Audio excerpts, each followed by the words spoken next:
We're wanting you to understand, of all the things that you've heard us talking about here today, what would improve your life or anybody else's more than all other things put together? If I was happy? Yeah.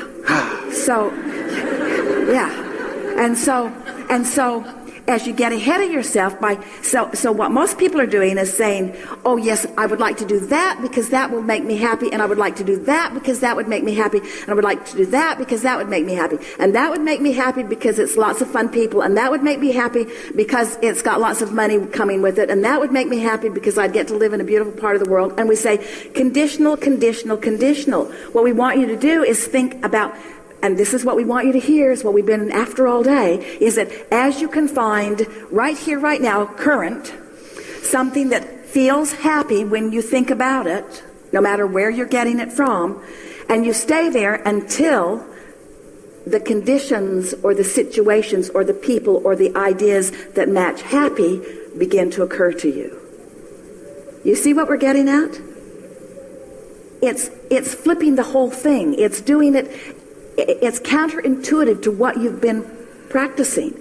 Because what you've been practicing says, I'll find the condition that I believe will make me happy, and then I'll find a route to that condition that makes me happy. And we say, but you got to understand that you're the point of attraction to which all things are flowing. So if you can find something, anything to think about or observe or live that makes you happy, and you can maintain that for a little while, other things that make you happy will flow into your experience, and they will be in the form of the work that you want and the money you want. And why is that? Because all of those components are in your vortex.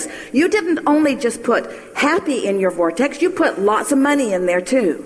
You put lots of freedom. You put the ability to be and do and have anything that you want. You put the ability to make your own decisions. You put the ability to set your own time. You put the ability to set up your own calendar. You put the ability to really be free. You put the ability to make a difference in people's lives. You put the ability to have other people that resonate with you flow to you. In other words, you put that and more than we have time to talk about in your vortex, and it's already all in there. And what's the access key for you? How do you spend that vibrational currency? By trying to find some condition that you can make yourself believe that you can line up with, or by just finding the core of the reason that you want all of those things and practice it as much as you can until you own it, and then follow the inspiration to that desire, which is to be happy, that will, we promise you, fill in. Does that make sense to you? I'm a little blown away. In some cases it... That was heavy.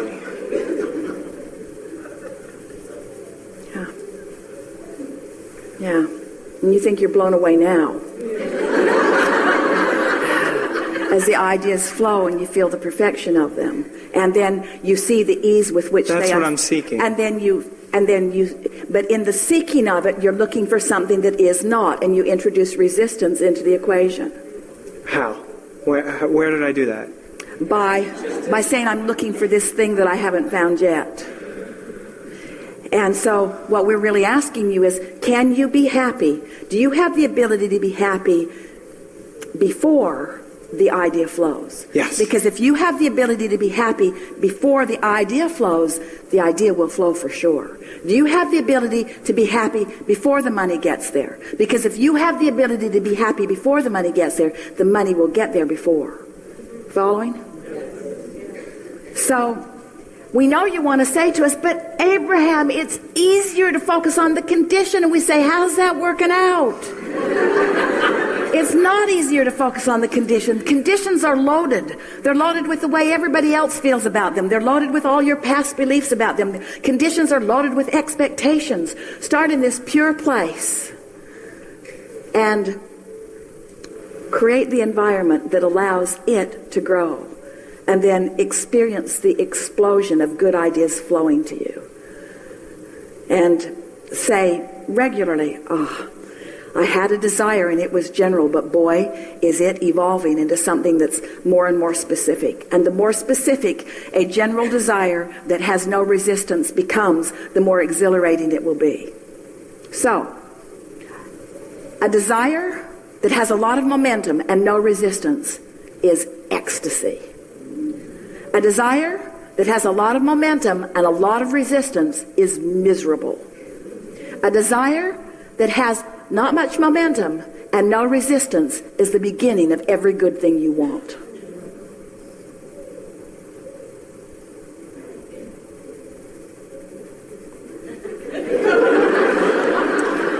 And a conditionally programmed world. So they say, what are you looking for in life? Happy? Oh yeah. Yeah, what else? That's it. Happy. Fun. Oh yeah, happy and fun. Because fun makes me happy.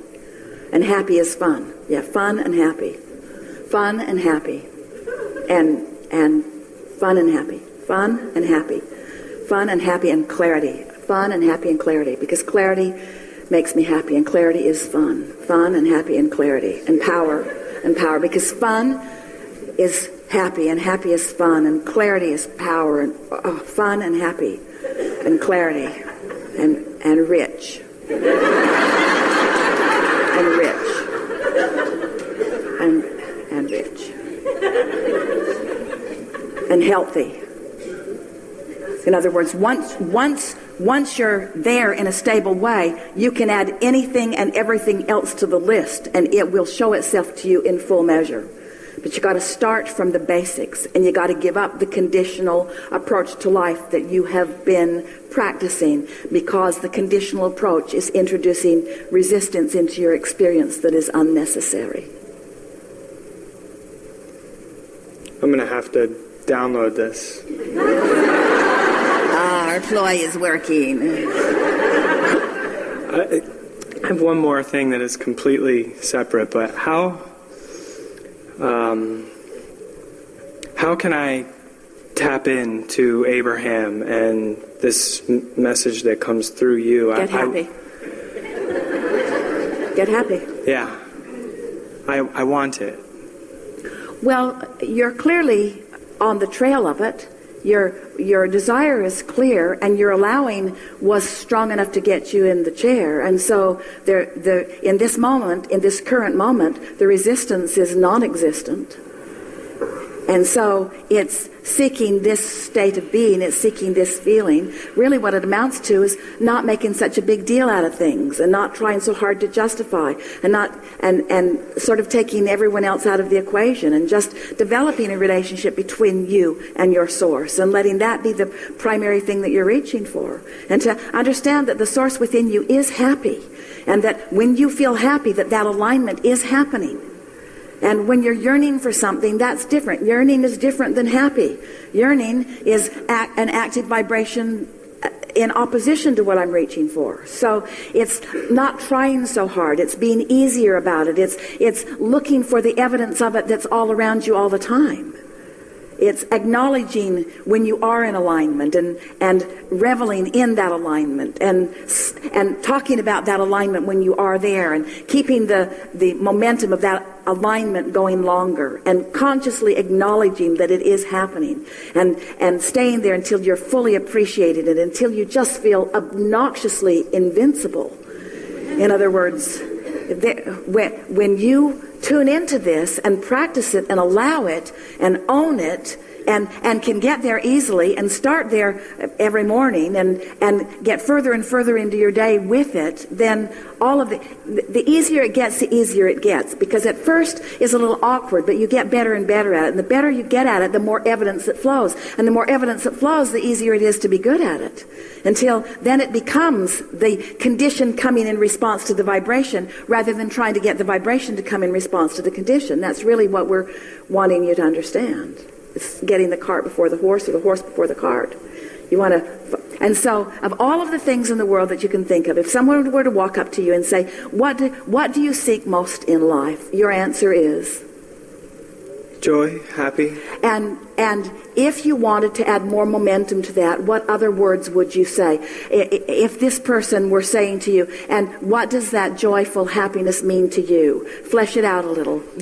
Having fun, being passionate, having a direction, and going for it with everything. Having fun, meaning engaging with lots of others. And, laughter, and humor. But feel how when you said having direction, there was a little yearning in that. So what you want to say is knowing direction, feeling my way, feeling the inspiration, getting the impulse, being alive to the impulse, following my bliss, feeling it, being moved from the inside. Recognizing that when I feel like this, I'm on the brink of something good, and then when that something good comes, saying, I knew you were coming. I just didn't know in what way you would manifest, but I felt you coming. Those kinds of things. These are the kind of conversations that you want to have with yourself. I knew you were coming. I could feel you coming. I woke up excited about you coming. Jerry and Esther were in this neighborhood a few years ago, and they were on their way to what they considered to be their favorite restaurant in the area, and driving down the freeway. And all of a sudden, Jerry said, let's go to this restaurant instead. And Esther was driving, and all of a sudden, she needed to exit like now. And so she took the exit and then asked questions later, which was the agreement that they always had with one another. All right, I've done it. Now why? I don't know. I just feel like we should go. I just feel like I'd like to eat here. But they have that great salad we like over there. And there's only 5 places in the whole world that we can get that salad. And I know, but I just feel like this is where we want to go. And so they went in, and the place was empty, which Esther never sees as a very good sign. And hardly anybody around. And a very nice person came up and helped them and talked to them briefly. And Jerry was always wanting to know people. He wanted to know who she was and where she was from and just a little bit about her. And then Jerry reached into Esther's purse where there was the envelope where, even though they beg you not to buy anything with cash, you always do. So there's always an envelope with a considered amount of money in it left at the end of the seminar, and it was in Esther's purse. And Jerry just reached for it and just handed it to the girl and said, this is for you. And she said, well, thank you very much. And she went into the kitchen, and they literally heard dishes break as the little girl had opened her package to see what was there.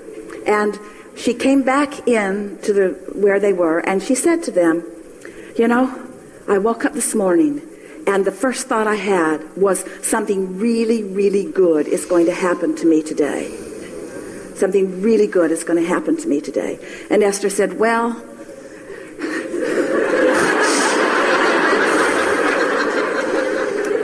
apparently Jerry was part of that process, because I wanted to go over there, and he wanted to come over here. And then she said, my roommate moved out this week unexpectedly, and my rent is due tomorrow, and I did not know how I was going to pay it. And Jerry said, if you had told us that story first, we wouldn't have given this to you. Because the more she tried to justify the gift that she had received, the more her energy became contradicted from the purity that it was when she had awakened that morning and said, something really good is going to come to me today, you see. And so you are in co-creative harmony with people all over the planet. And there are people who are ready for you, and you are ready for them. And when you are deliberately readying yourself, doing it on purpose, and then you are wise enough to follow the feeling of that, before you know it, you're just rendezvousing. Esther loves playing with her little kids, her little grandchildren, because they know something that most of the big people that Esther plays with have forgotten. They know that it's always supposed to be fun. Not just a little fun now and then not fun, and then a little more fun and then not fun. Always fun. Always fun no matter what. Always fun. Fun and then more fun and then more fun and then more fun and then some more fun and then more fun and then more fun and then some more fun and then more fun and then more fun. And sometimes it's fun to even think about the fun that we're going to have while we're having the fun that we're having right now. In other words, no point to ever get into a fun lag. There's no reason to ever get into a fun lag, because they are young enough to still see that the universe will continue to deliver to them one thing after another, after another, after another, after another. But if you've been living some conditional life, then the universe is giving you this not fun, and this a little more fun, and this not fun, and this not fun, and this a little more fun. You're having a sort of jerky ride. It's supposed to be fun, clarity, fun, fulfillment, fun, satisfaction, fun, interesting, fun. Good feeling. Yeah.